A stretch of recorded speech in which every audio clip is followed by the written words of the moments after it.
Dubai వేదికగా జరిగిన ఉత్కంఠభరితమైన మ్యాచ్లో భారత్ పాకిస్తాన్పై 6 వికెట్ల తేడాతో ఘన విజయం సాధించింది. ఈ విజయంతో భారత్ 2017 ఛాంపియన్స్ ట్రోఫీలో పాకిస్తాన్పై ఎదురైన ఘోర పరాజయానికి ప్రతీకారం తీర్చుకుంది. పాకిస్తాన్ టాస్ గెలిచి బ్యాటింగ్ ఎంచుకుని 241 పరుగులు చేసింది. పాకిస్తాన్ ఓపెనర్లు త్వరగా అవుట్ అయినప్పటికీ మధ్యలో వచ్చిన మొహమ్మద్ రిజ్వాన్, సౌద్ షకీల్ ఇన్నింగ్స్ను చక్కదిద్దారు. అయితే అక్షర్ పటేల్, హార్దిక్ పాండ్యా వారి భాగస్వామ్యాన్ని విడదీశారు. ఆ తర్వాత కుల్దీప్ యాదవ్ పాకిస్తాన్ బ్యాటింగ్ లైనప్ను దెబ్బతీశాడు. 242 పరుగుల లక్ష్యంతో బరిలోకి దిగిన భారత్ జట్టు ఆడుతూ పాడుతూ లక్ష్యాన్ని ఛేదించింది. విరాట్ కోహ్లీ అద్భుతమైన సెంచరీతో జట్టు విజయంలో కీలక పాత్ర పోషించాడు.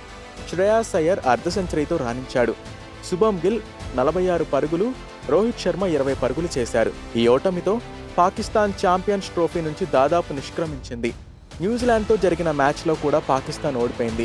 దీంతో గ్రూప్ దశలోనే పాకిస్తాన్ జట్టు టోర్నీ నుంచి నిష్క్రమించింది. Virat Kohli man of the match award కూడా గెలుచుకున్నారు.